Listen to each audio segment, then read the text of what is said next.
Welcome to the Etsy Conversations podcast, featuring inspiring interviews with Etsy shop owners, hosted by Ijama Elazu. Hi, and welcome to another episode of the Etsy Conversations podcast. I'm your host, Ijama, and I thank you for being with me again for another interview. And this week, I have a repeat guest on. Her name is Jessica. Jessica was my guest back in May of 2017, and hers was episode 176. And Jessica sells in the Etsy shop Gifts Outside the Box. Now, the reason I have Jessica on is because after we had our interview, I don't want to call it an interview. You weren't interviewing for a job.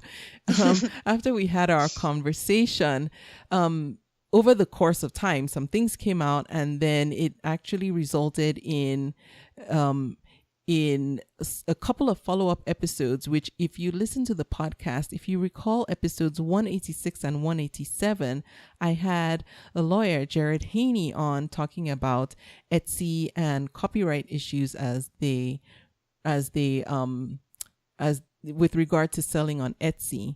And so I have Jessica back on because based on the conversations that we had, Jared and I, about copyright issues, Jessica made some huge changes in her Etsy shop. And so we want to talk about that. I want to talk about how what she learned from what the lawyer had to say has helped her to make some changes in her Etsy shop and just align things more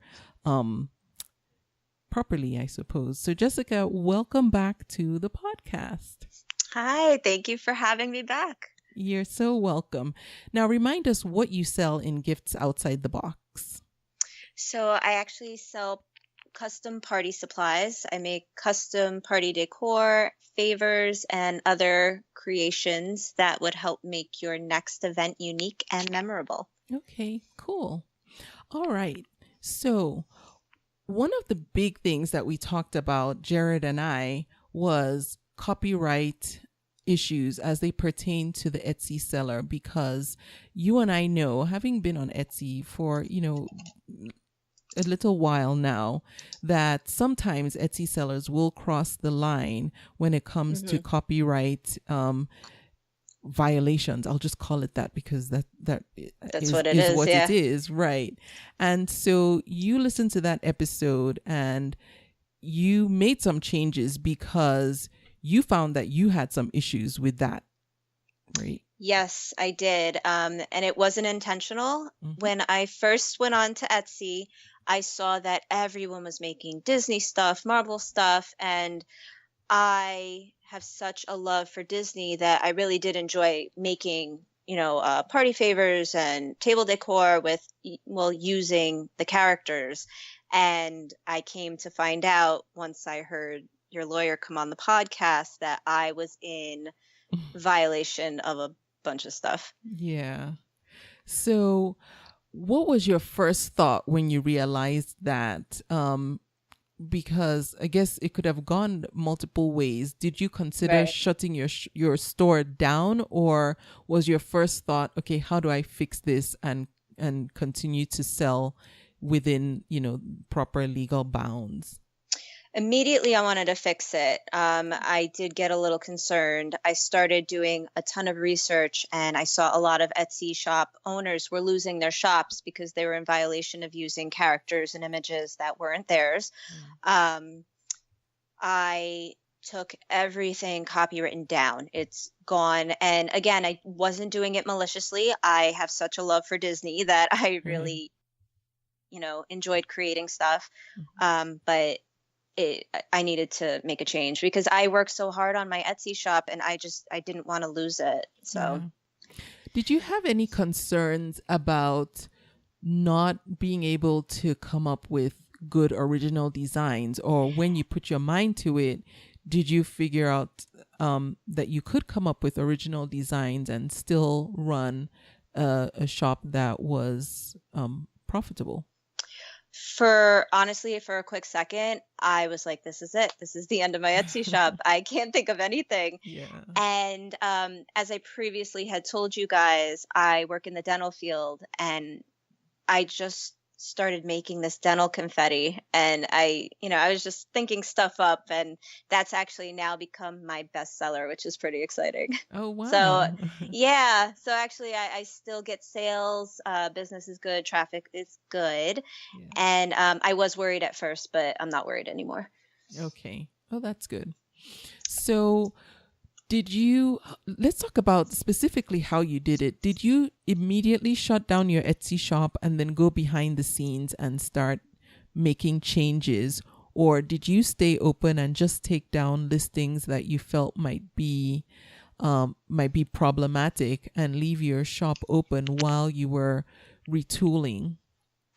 I left it open the whole time, Okay. and immediately I took anything down that had to do with, copywritten stuff, that wasn't my original work. Mhm. So it left me with maybe like 20 listings, and I'm just looking at this empty shop, and I could have gotten really sad and just shut it down, but I decided to stay positive, and now I actually have a bunch of stuff online that I get comments all the time. This is so cute. This is so unique. I love this.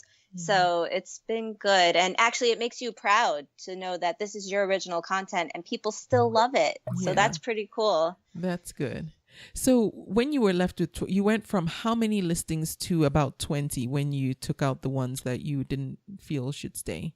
Oh, God. I think I maybe took like 40 listings down. Okay. Yeah. Have you, between then and now, had any customers who have come back and said, oh, I liked XYZ, confetti or whatever that you were selling before. Can you make that for me? Yeah. I actually had a couple of people contact me, but I explained myself. I said, this is copywritten material. I prefer, not to do that. Okay. Yeah. All right. So what did you find most helpful when I had the conversation with Jared? What parts of the whole copyright issue stood out the most for you? And did you feel that you needed to make the biggest changes as a result of? Well, I started doing some copyright research on my own, and I didn't realize actually the quotes themselves were copywritten. So when you guys started bringing up like live, love, laugh, or whatever that quote is, that actually kind of set a light bulb off. And I'm like, I really have to be careful because that's just a quote, but somewhere down the line, it's somebody's, so that actually kind of opened my eyes to everything else. And also I had asked the inspiration question, could you write inspired by? And then mine was the last question, but because I listened to the whole podcast, both of them, I already knew my answer. And I listened to it and I'm like, yep, he's going to say, nope, you're just piggybacking on, Disney or whoever. So yeah. And for anyone who hasn't heard that, Jessica's specific question was, is it okay to say, even if you don't use a particular, like even if you don't say it's, Disney or whatever, is it okay to say it's inspired by something else that's, copyrighted? Right, like the colors, like Beauty and the Beast would be yellow and blue to most people. So if I were to do like yellow and blue confetti, can I say inspired by Beauty and the Beast? You're still using the words Beauty and the Beast, and somewhere down the line, that'll get you in trouble. Yeah. Okay. So what was the journey back for you, or what was it like coming back and building up your product line? Did you just gradually start adding new additions or new designs one at a time, or did you sit down and brainstorm full product lines and then start creating? I did start going one by one and adding new content to my shop. I mean, right now I'm in the works of doing like different lines, but for the most part, I was just in my spare time, I was creating brand new packs and kind of putting them up. So one by one. Okay. All right. And going forward, let's talk about how you plan to expand and grow your business line. Now, for now, are you content to stay on Etsy, or down the road, do you see yourself expanding into your own e-commerce line or your own e-commerce website? So right now I do have a website, but all of my spare time kind of goes to Etsy right now. I feel like Etsy protects you very well. So Mm-hmm. if I were to go on my own, I would need to, fill out paperwork, and I would have to start collecting taxes up front. And so right now I feel like I'm going to stay on Etsy, but the goal and the dream is to eventually branch out. I think I'll always have an Etsy shop because this is where I got my start. Mm-hmm. But the goal is to definitely branch out eventually. Okay. And so one thing that you mentioned was that you've been able to connect with some people on Instagram, and well, I think particularly Instagram. Have you changed, or are you doing anything differently when it comes to marketing your products or your Etsy shop? Are you using social media in a different way, or are you continuing with what you were doing in the past? Right now, my husband helped me sign up for like the Instagram, I guess, business account. So now I can see like the insights of, who saved what and how many Yeah. people actually saw this. So that's pretty cool. I did start a Facebook, but I find that a lot of Etsy people, like Etsy sellers, the more research I've done, a lot of people really like Instagram. So I'm trying to stay on here for a while. Okay. Eventually I'd like to branch out. Yeah. Is Instagram primarily the only social media platform that you're on right now? Yeah, definitely. Okay. And how do you, just being on one only, I guess the advantage to that is that you can focus on that one platform and really master it and get to know people on there. And Right. then you've probably heard there's this prevailing theory about being everywhere. So you don't miss out on the people on Facebook. Start a Facebook page. And so you don't miss out on Right. the people on Twitter and Pinterest. Do that as well. Right. What are your thoughts? Which way do you fall on that? I completely, until you just said it, I forgot I had a Pinterest account, and I do have a Twitter account. I've got all of it. Oh, you But do? it's like, yes, but Instagram I find is the most Etsy friendly because it's geared towards photos, like, just set it and forget it kind of thing. So I really do like that. So right now I'm kind of focusing on Instagram. I would like to try maybe some advertising.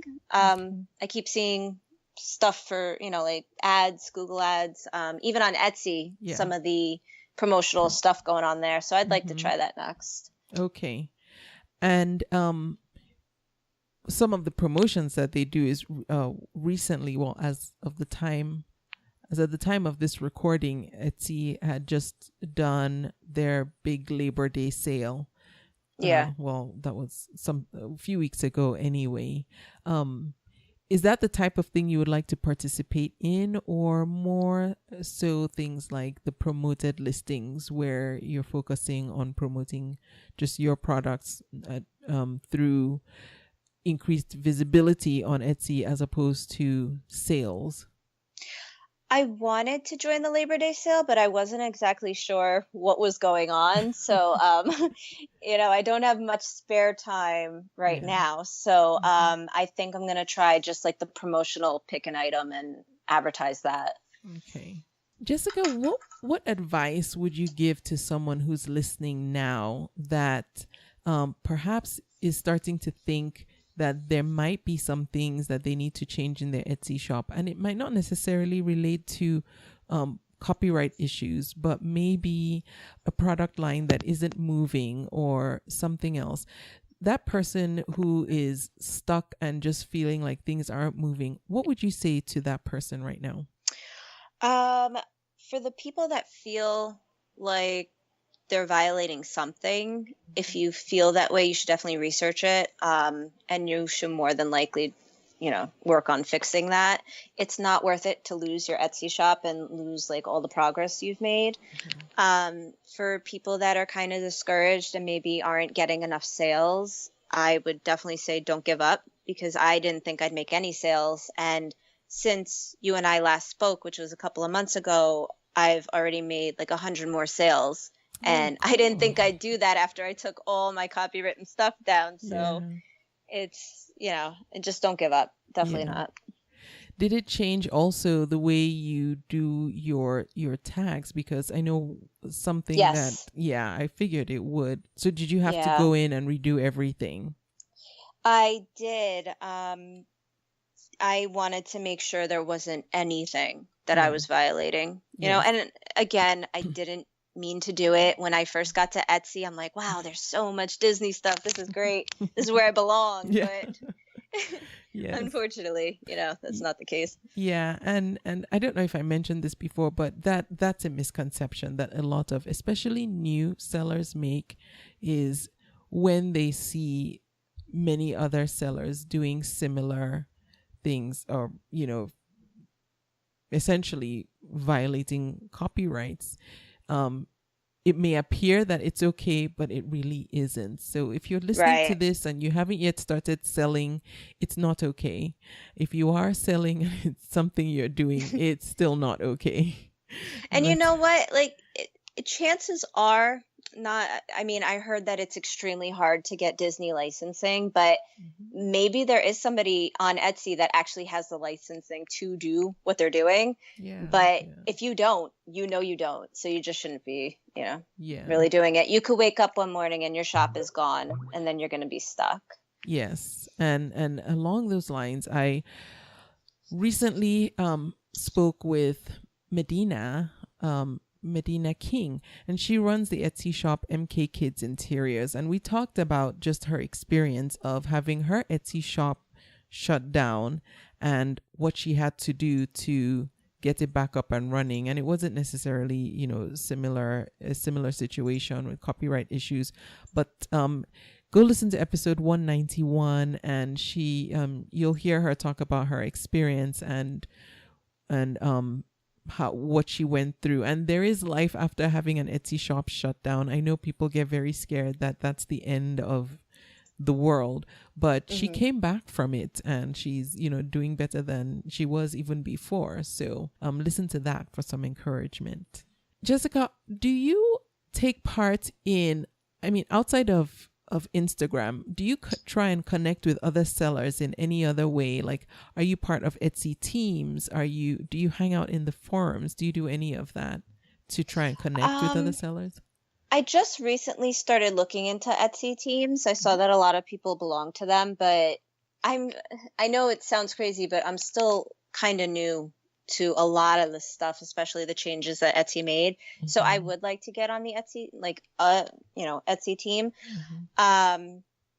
But for the most part, I actually speak to a lot of sellers through Instagram. So that's pretty cool. Yeah. There's a huge contingent on Instagram. Yeah. Yeah. Definitely. So what's one thing that you're doing now that you feel is working really well for you? Promoting wise, or just in general? Just in general.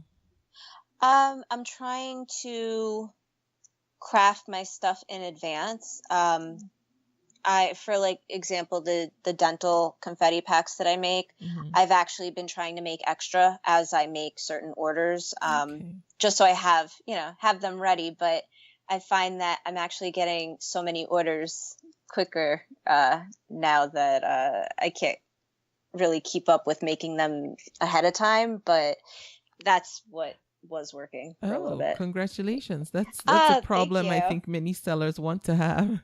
Yeah, it's crazy. I went a couple of days without a sale, and then yesterday I got 4. So they come in waves. Yeah, they do. I found that recently a lot more than in the past was I'll have a couple of quiet days, and then things just pick up all of a Exactly. sudden. Yes. And then it's Yep. like I get a break and then things pick up again. So I'm Exactly. So don't get discouraged out there Yeah, if you, no. you know, Don't. you slow down, because it'll definitely pick back Yeah. up. Are there any tools or resources that you're currently using that you find particularly helpful and you wouldn't mind sharing? Resources. Well, the research that I did when I was looking for information on, people losing their Etsy shops, just, having them shut down, Yeah. those were actually in the forums. So, Okay. it's still that and the Etsy handbook. I really haven't ventured out Okay. of those areas. And those are great resources. I found that not too many people, well, I mean, I shouldn't say not too many people. People do know they exist, but, to take the time to read through them, there's just a wealth of information there. Right. Yeah. So, Jessica, before I let you go, do you have an Etsy shop shout out? I do. There's 2 Etsy shop sellers. The first one is Heather Downs, and I believe her Instagram handle is Heather Downs Jewelry. And the other one, I don't want to butcher her Etsy shop name, but I will say that her name is Natasha, and she's one of the only people that I follow on my Instagram. So you should definitely go check them out. They're very friendly, and their work is gorgeous, both of them. Yes, it is. And I'll say Natasha's shop name because I think I can. It's Okay. La Côte d'Or. And it's La Côte d'Or Boutique, actually. And I will definitely link to Natasha's Etsy shop. She makes beautiful jewelry, dishes, and just pieces that you can use to decorate your home. So I will have a link to her shop. I will also have a link to Heather's shop. It's Heather Downs Jewelry, and that's Downs, Downes Jewelry. And she makes beautiful beaded jewelry as well. So please go check them out. Jessica, thank you for giving them a shout out. I know I've seen them on Instagram. So they're super sweet. Yeah. They're both very nice. Good. Now, Jessica, what's the best way people can reach you if they want to get in touch? So I'm on Instagram at Gifts Outside the Box Official, or you can email me at giftsoutsidetheboxofficial@gmail.com. Okay. And I will have links to those as well. Jessica, thank you so much for coming back on the podcast and giving us an update. It's really good to hear what you've done, and it's encouraging, I hope, for somebody who's listening and feels like they might need to make some changes but might feel overwhelmed with having to do it. Thank you so much for sharing about your experience. Oh, and thank you so much for having me back on. It was a pleasure. Oh, thank you. And I thank you for listening to the podcast. I will be back next week. Thank you for listening. You can subscribe to the podcast in iTunes, and while you're there, please leave a review too. Visit convome.com to leave a comment or feedback on this episode.